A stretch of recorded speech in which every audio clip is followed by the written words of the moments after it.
नमस्कार मैत्रिणींनो, आपण आज असा पदार्थ करणार आहोत की जो अतिशय लहानांपासून तो मोठ्यांपर्यंत सर्वांना आवडेल आणि मुलांच्या टिफिनलाही तुम्ही हा पदार्थ बनवून देऊ शकता। ही आहे तुरीच्या दाण्यांची अतिशय खमंग अशी आपण उसळ करणार आहोत आज। त्याच्यामुळे आता पहिले आपण घेतलेले आहेत तुरीचे दाणे, ज्यांना आपण गरम पाण्यात रात्रभर भिजत ठेवलेले होते। आता या दाण्यांना सकाळी उपसून घ्यायचे आहेत पहिल्यांदा आपल्याला। अशा प्रकारे आपल्याला हे जे आपण रात्री भिजत ठेवलेले होते गरम पाण्यात, ते दाणे आपण अशा पद्धतीने उपसून घेतलेले आहेत आता। आणि आता आपल्याला याच्यानंतर काय करायचं आहे, हेच तुरीच्या दाण्यांना आपल्याला कुकरच्या भांड्यामध्ये आपल्याला काय नाही, फक्त एक शिट्टी घ्यायची आपल्याला, की जेणेकरून जेही काही दाणे हे झालेले असतील, काही दाणे कडक राहिलेले असतील तर ते नरम व्हायला मदत होईल। आपल्याला छानपैकी कुकरमध्ये याला एक किंवा दोन, जसे 2 शिट्ट्या घेऊन आपल्याला उकळ घ्यायची आहे याची। यात आपल्याला अर्धा ते 1 ग्लास पाणी टाकायचं आहे या प्रकारे। आणि आता आपल्याला याची 2 शिट्ट्या घेऊन आपल्याला पहिले याची एक उकळ घेऊन घ्यायची आहे, जेणेकरून हे दाणे नरम होतील। चला तर मग आता उसळची तयारी करूयात आपण, की उसळला काय काय घ्यायचं आहे। आपल्याला कांदा चिरून घ्यायचा आहे, टमॅटो, लसूण, अद्रक, जिरं, कढीपत्त्याची काही पाने आणि कोथिंबीर, या सर्वांची आपल्याला अगदी एकत्रितरित्या बारीक अशी मिक्सरमध्ये काढून घ्यायचं आहे, त्याला वाटून घ्यायचं आहे सर्व।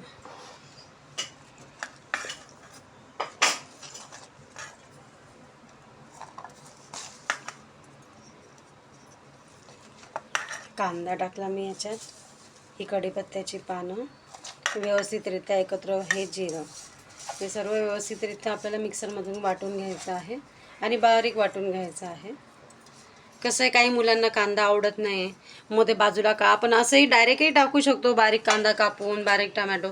पण काही मुलांना लसूण दातात आलेला आवडत नाही, कांदा आवडत नाही, त्याच्यामुळे मग ते काय करतात, त्याच्यातला कांदा बारीक बारीक बाजूला काढून ठेवून देतात। मग त्यांच्या शरीरात ते जाणंही फार आवश्यक आहे, म्हणून तो कांदा आणि टमॅटो व्यवस्थितरित्या बारीक करून घेतला तर त्यांना समजणारही नाही की याच्यात आपण कांदा घातलेला आहे। ठीक आहे, आता याच्यात आपण थोडं नॉर्मली पाणी घालून आता हे वाटण आपण मिक्सरमधून बारीक काढून घेऊयात। 1 ते 1.5 चम्मच आपल्याला याच्यात 1 चम्मच तेल घ्यायचं आहे।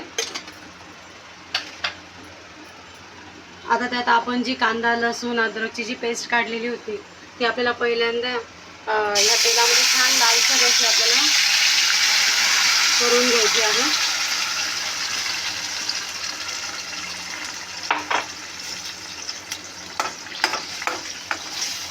व्यवस्थितरित्या मंद आचेवर आपल्याला छान असं त्याला तेलामध्ये व्यवस्थितरित्या भाजून घ्यायचं आहे।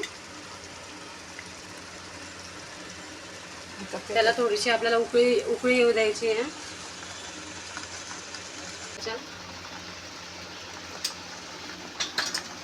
थोडासा आपण जो आपला घरगुती गरम मसाला आहे, आम्ही तर घरगुतीच करतो, जो घरगुती गरम मसाला आहे तो अगदी छोटा लहान अर्धा चम्मच त्यात टाकायचा आहे। त्यानंतर आपल्याला लाल तिखट टाकायचे त्यात, अगदी जसं आता चवीनुसार तिखट टाका, की तुमच्या घरात आता कसं आवडतं, जास्त तिखट की कमी तिखट। आमच्या घरात तिखट आवडतं म्हणून आम्ही थोडं 1 चम्मच टाकलेलं आहे तिखट। व्यवस्थितरित्या त्याला मिश्रणाला एकत्रित करायचं आहे। बघा त्याला किती छान उकळी फुटते आणि छान खमंग असा वासही येतोय त्याचा। त्याला थोडं तेलही सुटू द्यायचं आपल्याला।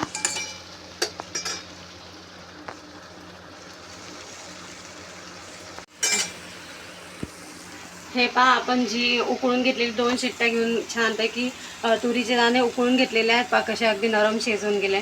म्हणजे अगदी जे वयस्कर लोक आहेत त्यांना सुद्धा आपली ही तुरीच्या दाण्यांची उसळ खाता येऊ शकणार आहे। म्हणून अशा पद्धतीने जरी रात्री आपण त्याला गरम पाण्यात भिजवले होते तरी देखील आपल्याला सकाळी त्यांना मस्तपैकी कुकरमध्ये 2 शिट्ट्या घेतल्या की अशी छान पद्धतीने ती तुरीचे दाणे नरम होत आहेत। आता हे आपल्याला आपल्या त्या मिश्रणात टाकायचे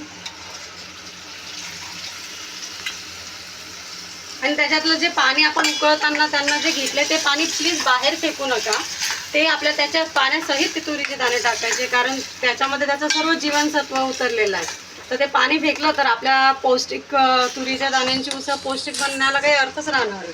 त्याच्यामुळे जे उकळताना जे पाणी त्यात घेतले ते पाण्यासहित तुरीचे दाणे आपल्याला या मिश्रणात टाकायचे आहेत. आता चवीनुसार जसं आपल्या इथे लागतं त्यानुसारच आपल्याला नमक टाकायचं आहे. आणि असंही नमक कमीच खायचं, वरून लागलं तर आपण घेऊ शकतो, पण चवीनुसार तुम्ही नमक या उसळमध्ये टाकायचे आहे. त्यानंतर आपल्याला त्याच्यावर छानपैकी कोथिंबीर पेरून घ्यायची आहे. त्याच्यावर आपल्याला थोडीशी कोथिंबीर टाकायची. बघा आता छानपैकी उकळी आलेली आपल्या उसळाला, छान तेलही सुटलेलं आहे. आता आपण त्याला छानपैकी डिशमध्ये काढून घेऊया आणि आपल्या उसळाला आता रेडी करूयात आपण खाण्यासाठी. पहा अतिशय सुंदर, इतका सुंदर वास येतोय त्याचा. तुम्ही एकदा नक्की ट्राय करा ही रेसिपी. बघा तुमच्या घरात अगदी लहानांपासून मोठ्यापर्यंत नाही आवडली तर मला सांगा, अगदी सर्वांना आवडणारी अशी ही छान उसळ. आता यात आपल्याला वरून टाकायचा आहे छानपैकी बारीक चिरलेला कांदा. ज्याला जसं आवडेल त्यानुसारच बारीक कांदा वरून टाकायचा. लहान मुलांना नाही आवडत कांदा बाजूला काढून ठेवता, तर त्यांना नुसता आपण उसळ घेऊ, थोडासा टमॅटो टाकू. हे बघा किती सुंदर उसळ दिसते आपली. त्याच्यानंतर आपण त्याच्यावरून मस्त की कोथिंबीर पेरूयात.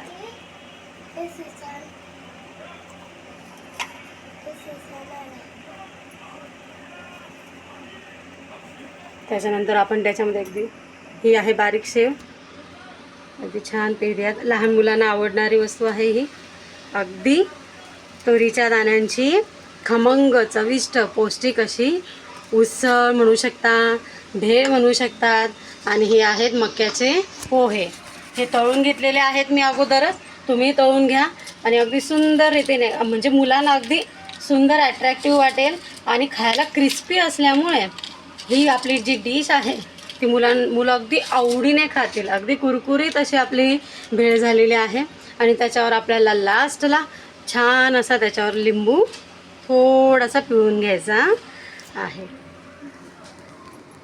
ही झाली आपली सुंदर अशी चविष्ट खमंग अशी तुरीच्या दाण्यांची भेळ. आणि ही तुम्ही नक्कीच घरी ट्राय करा. अगदी सुंदर अशी भेळ आहे ही. आणि लाईक बरोबर पहा, लाईक्स मिळत आहे, पण लाईक बरोबर प्लीज माझ्या चॅनलला सबस्क्राईब करायला विसरू नका. अशा सुंदर सुंदर पौष्टिक खानदेशी अशा रेसिपीज मी अजून तुम्हाला शेअर करणार आहे. त्यामुळे माझ्या चॅनलला लाईक, शेअर आणि प्लीज सबस्क्राईब करायला मात्र विसरू नका.